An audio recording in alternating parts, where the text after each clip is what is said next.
75 റുപ്പീസിൻ്റെയും ഇതും 75, ഇതും 75.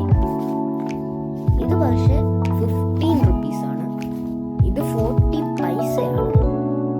ഇതൊക്കെ പണ്ടുള്ള സ്റ്റാമ്പ്